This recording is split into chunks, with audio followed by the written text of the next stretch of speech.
Kiranya Tuhan memberkati kita semua dalam sukacita dan damai sejahtera. Amin. Bapak, Ibu, saudara-saudara yang dikasihi oleh Tuhan Yesus Kristus, firman Tuhan yang menjadi renungan bagi kita, 2 Raja-Raja pasal 4, ayat 42 sampai dengan ayat yang ke-44. Demikian firman Tuhan. Datanglah seseorang dari Baal-salisa dengan membawa bagi abdi Allah roti hulu hasil, yaitu 20 roti jelai serta gandum baru dalam sebuah kantong. Lalu berkatalah Elisa, berilah itu kepada orang-orang ini supaya mereka makan. Tetapi pelayannya itu berkata, bagaimanakah aku dapat menghidangkan ini di depan 100 orang? Jawabnya, berikanlah kepada orang-orang itu supaya mereka makan. Sebab beginilah firman Tuhan, orang akan makan bahkan akan ada sisanya. Lalu dihidangkannya lah depan mereka, maka makanlah mereka dan ada sisanya, sesuai dengan firman Tuhan. Demikian firman Tuhan. Bapak, Ibu, saudara-saudara yang dikasihi oleh Tuhan Yesus Kristus, menjadi tetap percaya pada saat masa berkelimpahan itu adalah hal yang biasa, itu sewajarnya dan sepatutnya. Tetapi ketika kita tetap teguh percaya beriman kepada Tuhan, saat kekurangan, saat badai datang, saat musim paceklik datang, itu adalah hal yang luar biasa. Itu adalah pekerjaan ilahi dan tak banyak orang melakukannya. Hanya orang-orang yang dipilih oleh Tuhan dan yang mengandalkan Tuhan, yang mampu tetap teguh percaya pada pemeliharaan Tuhan akan sempurna dalam kehidupannya, sekalipun sedang berdiri pada musim masa paceklik. Dan ini yang boleh kita pelajari dari perikop firman ini. Ketika datang seseorang dari Baal-salisa dengan membawa bagi abdi Allah 20 roti jelai serta gandum baru dalam sebuah kantong. Lalu berkatalah Elisa, berilah itu kepada orang-orang ini supaya mereka makan. Tetapi pelayannya itu berkata, bagaimanakah aku dapat menghidangkan ini di depan 100 orang? Lalu jawab Elisa, berikanlah kepada orang-orang itu supaya mereka makan. Sebab beginilah firman Tuhan, orang akan makan, bahkan akan ada sisanya. Lalu dihidangkannya lah di depan mereka, maka makanlah mereka dan ada sisanya, sesuai dengan firman Tuhan. Kita lihat di sini tim yang sangat solid. Seorang pelayan yang segera melakukan apa yang diperintahkan oleh Elisa, dan Elisa melakukan apa yang diperintahkan oleh Tuhan tanpa ada pikir panjang, tanpa ada keraguan. 20 roti jelai serta gandum baru cukup untuk memberi makan 100 orang, bahkan berkelimpahan. Dari sini kita boleh belajar, saat kita tunduk taat pada perintah Tuhan, pada firman Tuhan, Tuhan pasti turun tangan menolong kita sebagai penyelenggaranya. Dalam kekurangan, saat Tuhan hadir, maka akan terjadi kelimpahan. Dalam krisis, saat kita beriman kepada firman Tuhan, pelipat gandaan pasti terjadi. Saat kita percaya kepada Tuhan dan mau taat menjadi pelaku firman Tuhan, janji-janjinya melekat pada hidup kita. Sebab Allah kita adalah Allah yang selalu mampu menyediakan apa yang menjadi kebutuhan kita, kebutuhan umatnya. Bahkan dalam situasi tersulit pun, Tuhan selalu ada hadir untuk memberi pertolongan. Asalkan kita percaya kepadanya, percaya kepada firman-Nya. Krisis diubahkannya menjadi kelimpahan. Jalan buntu dibuatnya menjadi jalan kehidupan. Sekalipun kita sedang berdiri dalam badai yang hebat, tak dibiarkannya sesuatu hal yang buruk menimpa hidup kita. Dalam badai kehidupanlah mata rohani kita semakin dibukakan untuk melihat kemahadahsyatannya Tuhan, sehingga kita tidak perlu lagi meragukannya.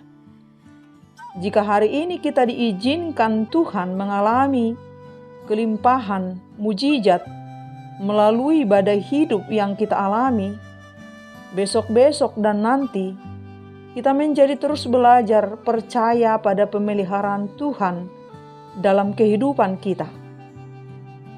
Saat krisislah kita sangat-sangat menyadari kehadiran Tuhan sungguh-sungguh nyata memberi pertolongan dalam kehidupan kita dan membuat kita menjadi orang yang bukan gampangan dalam kehidupan ini, tetapi menjadi seorang pribadi yang tangguh di dalam Tuhan, yang percaya kepada Tuhan.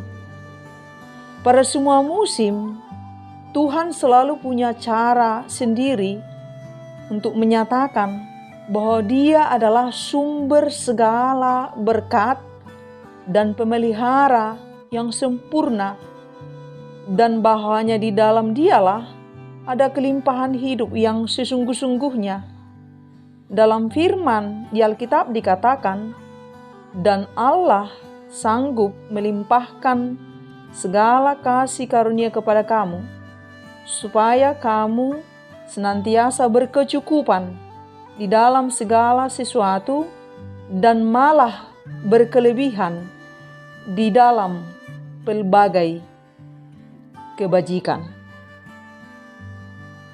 Bapak, Ibu, saudara-saudara yang dikasihi oleh Tuhan Yesus Kristus, menjadi seorang Kristen tidak berarti bahwa semua akan selalu berjalan sempurna sesuai dengan apa yang kita inginkan dan rancangkan.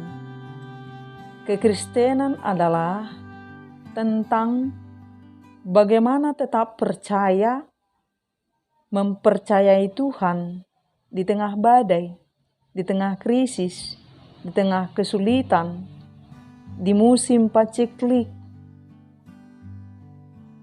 Dalam sebuah perjalanan ada awal, ada akhir. Tetapi bagaimana saat sedang berada di tengah perjalanan, apalagi di dalam masa-masa yang sulit yang sedang kita alami, secara khusus ketika kita saat ini berada pada masa pandemi COVID-19. Belum reda badai yang satu, sudah datang lagi badai yang lain. PHK terjadi di mana-mana. Banyak orang dirumahkan. Banyak yang terkapar karena terpapar virus. Banyak yang menjadi kehilangan anggota keluarga. Di mana-mana terjadi kesulitan-kesulitan yang mengikut akibat dari pandemi ini. Kita benar-benar sedang berjalan di tengah badai yang sangat besar. Kemana-mana kita menjadi takut. Tingkat kecemasan, kekhawatiran, kepanikan menjadi sangat tinggi. Sebagai orang percaya, bagaimana sebaiknya sikap kita ketika kita sedang berada di tengah jalan, di tengah badai, secara khusus pada masa pandemi COVID-19 ini? cara kita menyikapinya akan sangat menentukan kelanjutan hidup kita ke depan. Dan sebagai orang percaya, di setiap badai, di setiap krisis, di setiap kesulitan, walau kita menggap-menggap, tetap miliki iman sebesar biji sesawi dan katakan, bergumamlah di dalam hati kita yang paling dalam, atau berkatalah kepada Tuhan dalam doa di hati kita. Apapun yang terjadi, sesulit apapun keadaan, sekalipun tidak ada dasar untuk percaya, aku tetap memilih, tetap percaya kepada Tuhan, bahwa Tuhanku pasti akan menolong aku. Hidupku pasti dipulihkan. Pasti ada jalan keluar. Aku pasti sembuh. Aku pasti mendapatkan pekerjaan yang baru, dan lain sebagainya. Bangun diri kita dalam iman yang positif, yang menguatkan. Jangan pernah beri celah untuk si iblis untuk melemahkan dan menjatuhkan kita. Tapi taruhlah si iblis dan kawan-kawannya di bawah kaki kita, supaya kita tetap kuat dan fokus, percaya pada penyertaan Tuhan. Jangan kita pernah biarkan iblis mencuri sukacita kita, mencuri pengharapan kita, mencuri damai sejahtera kita. Tetapi tetaplah bertahan dalam kesukaran yang sedang kita hadapi di dalam doa kepada Tuhan. Karena Tuhan pasti memberkati orang-orang yang tetap bertahan percaya kepadanya, hidup dalam firman-Nya. Sekalipun badai melululantahkan kehidupan kita, hanya dengan tinggal di dalam Tuhan, kita beroleh kekuatan baru. Tuhanlah menjadi milik kekuatan kita satu-satunya. Dan itu sudah sangat cukup bagi kita ketika kita sungguh-sungguh bersandar dan mengandalkan Tuhan dalam kesulitan yang kita hadapi. Daripada kita memiliki segala hal dari dunia ini, tetapi Tuhan tidak menjadi milik kita. Betapa menyedihkan hidup kita. Dan selama kita berada dalam badai, pastikan dan jaga diri kita tetap benar di hadapan Tuhan. Tetap mempersembahkan kehidupan yang benar di hadapan Tuhan. Jangan pernah bersikap salah di hadapan Tuhan. Sebab tidak lama lagi Tuhan pasti berfirman pada badai yang sedang kita hadapi. Tidak terlalu cepat dan tidak terlalu lambat. Tepat waktu, sesuai caranya, sesuai waktunya, Dia akan tolong kita. Yang terbaik akan diberikannya kepada kita. Dia akan pulihkan kita. Bagian kita adalah tetap percaya kepadanya, tetap percaya kepada firman-Nya. Sekalipun kita belum melihat jalan terbuka, sebab dalam ekonominya Tuhan, kita harus percaya lebih dahulu sebelum melihat. Itulah sebabnya sangat alkitabiah jika kita berkata, sekalipun aku berdiri di tengah badai, aku percaya aku sudah dipulihkan. Aku percaya aku sudah sembuh. Aku percaya berkat-Nya melimpah pada hidupku. Ucapan adalah doa. Doa adalah ungkapan yang punya kuasa. Jadi saat kita berada di tengah badai, ungkapkanlah kata-kata kebaikan, kata-kata doa, ucapan-ucapan syukur, dan itu akan menguatkan kita untuk tetap kuat teguh setia bertahan walau kita sedang berdiri dalam krisis badai kehidupan, dan tetap percaya Tuhan ada beserta kita 24 jam satu hari.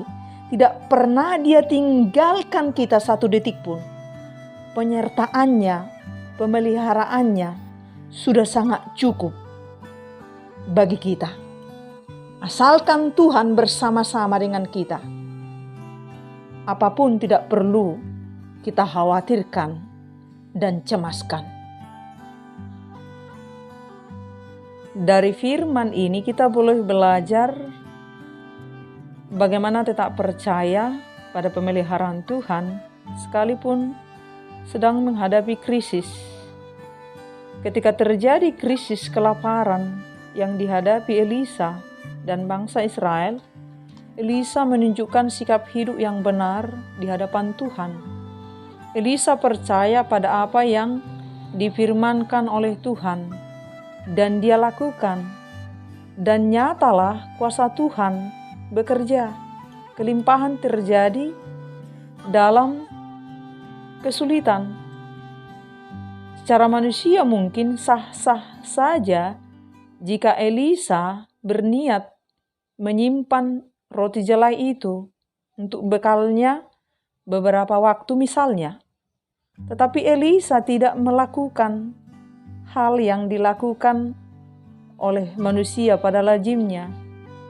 Elisa melakukan apa yang diperintahkan oleh Allah. Berbagi dalam krisis walau dalam masa paceklik.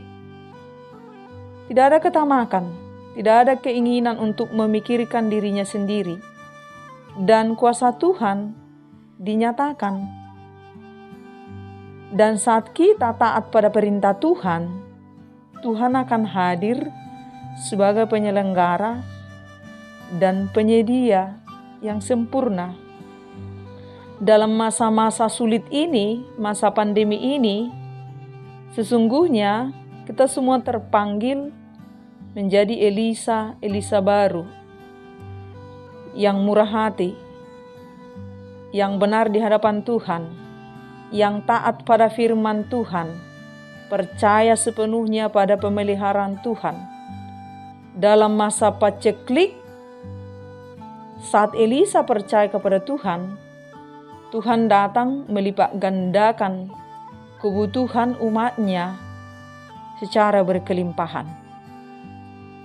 Saat ini, kita sesungguhnya belum berada pada musim paceklik di negeri ini.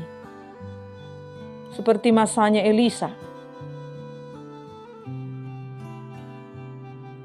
Masih banyak sumber.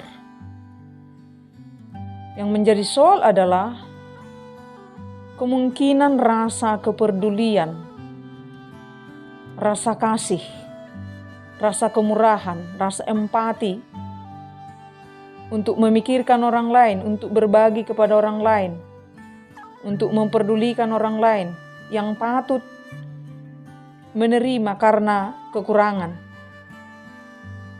Karena sungguh banyak orang-orang yang berkelimpahan di negeri kita ini. Tetapi masih banyak orang yang perlu ditolong karena kekurangan di beberapa tempat di negeri ini.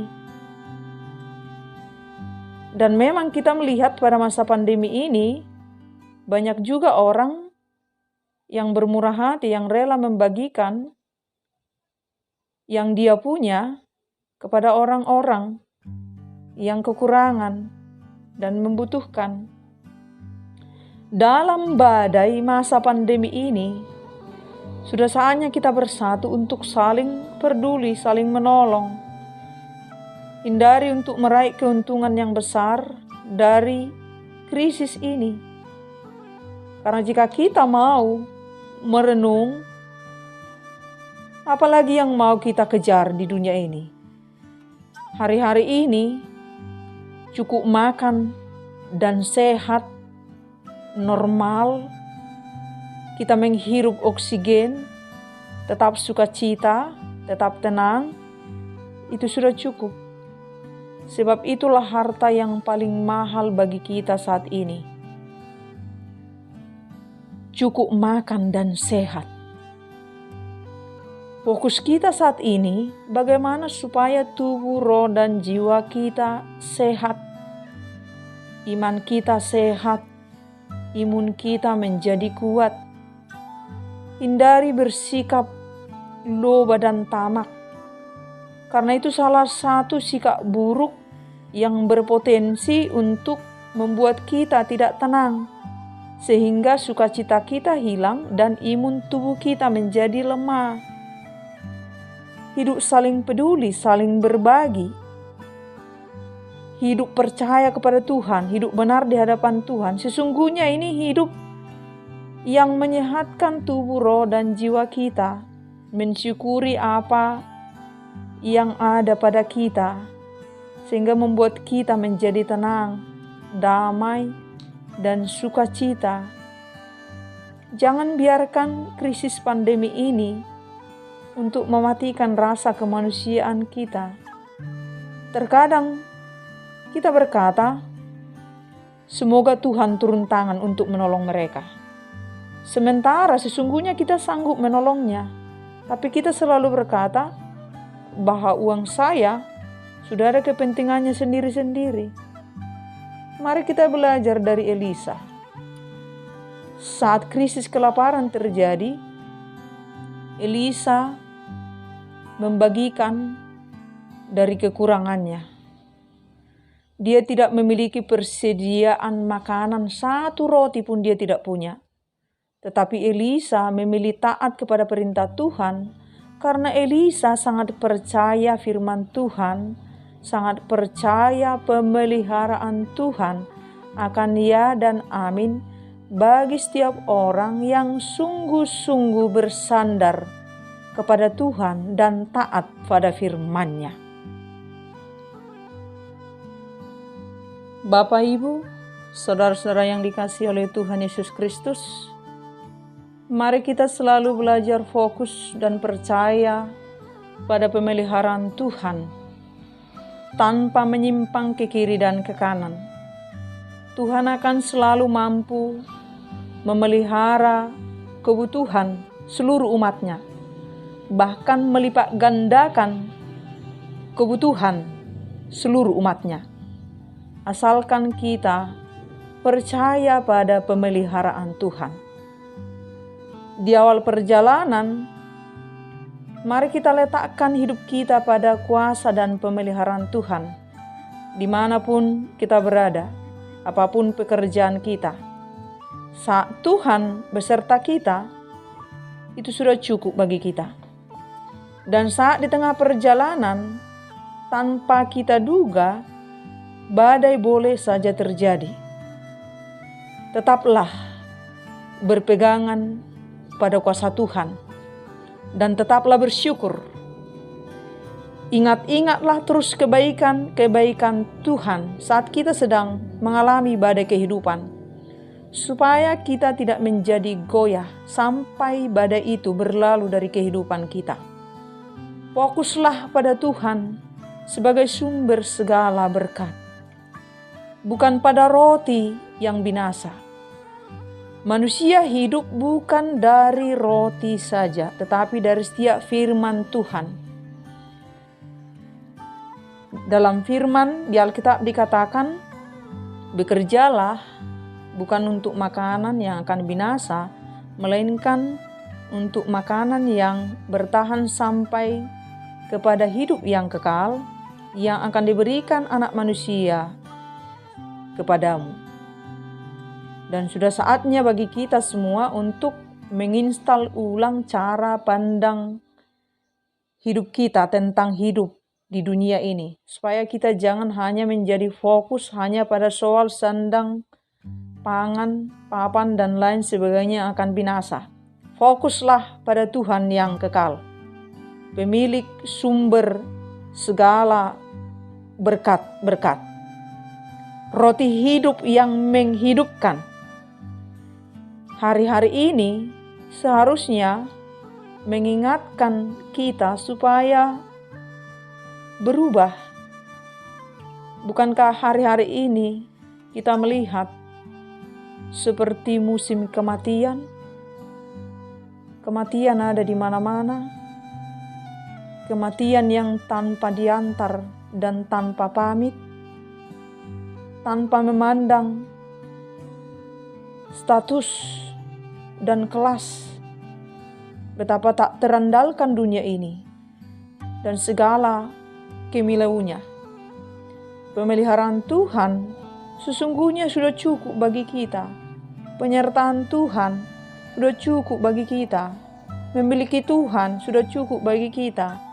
Dan itu yang sangat kita butuhkan saat ini dalam krisis pandemi ini, di mana kita mengalami ketakutan, kekhawatiran, kepanikan. Ayo berserah kepada Tuhan. Sudah saatnya kita melakukan apa yang Tuhan mau, bukan lagi sibuk fokus memenuhi keinginan-keinginan kita, apa kemauan-kemauan kita yang akhirnya membawa kebinasaan. Binasa tanpa pamit pula, tanpa diantar pula. Hidup ini hanya sebentar. Selagi hidup, mari kita mengejar Tuhan. Roti hidup itu roti yang sesungguhnya. Serahkan hidup kita dalam pemeliharaannya yang sempurna. Takkan kekurangan orang-orang yang bersandar kepadanya. Bahkan dilipat gandakannya, dilimpahkannya kebutuhan umatnya yang sungguh taat dan percaya kepadanya.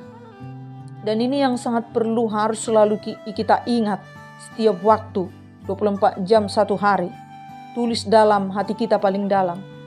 Hidupnya saja, darahnya saja diberikan oleh Tuhan kepada kita yang tak layak, yang tak pantas menerimanya, supaya kita beroleh dan mengalami kelimpahan hidup yang sesungguhnya dalam damai sejahtera, dalam sukacita, dalam kebenaran, dalam kasih, dalam kelemah lembutan, dalam kemurahan dan lain sebagainya. Masihkah kita ragu untuk meletakkan segala sesuatu hidup kita pada pemeliharaan dan kuasa Tuhan yang sungguh maha baik itu? Masihkah kita bimbang untuk mempercayakan hidup kita, pikiran kita, kehendak kita, perasaan kita, seluruhnya hidup kita dalam kuasa Tuhan kita yang maha dahsyat itu? Hidupnya saja diberikan kepada kita. Percayalah kepada Tuhan kita yang maha baik itu. Dia tidak pernah melupakan kita. Dia tidak pernah meninggalkan kita. Ya, kita yang sering melupakan dan meninggalkan dia. Dia selalu setia kepada kita. Kita yang sering tidak setia kepadanya. Ayo dengarkanlah dia. Mari kita dengarkan dia. Dengan sungguh-sungguh buka telinga rohani kita pada masa-masa yang sulit ini. Jadilah pelaku firman yang setia dan sungguh-sungguh. Seperti Elisa. Jangan beri telinga kita untuk si iblis dan kawan-kawannya. Untuk dunia ini. Tetapi mari kita berserah sepenuhnya pada satu kekuatan yang abadi, yang kekal, yang maha kuasa, yang sangat terandalkan, maha kaya, maha menyediakan, sang penyelenggara segala sesuatu, sang pengendali segala sesuatu. Tuhan menjaga semua orang yang mengasihinya. Tetaplah meletakkan seluruh hidup kita, seluruh kelemahan dan keterbatasan kita di dalam kuasa penyertaan dan pemeliharaan Tuhan yang sungguh maha baik itu. Tuhan memberkati kita semua. Amin.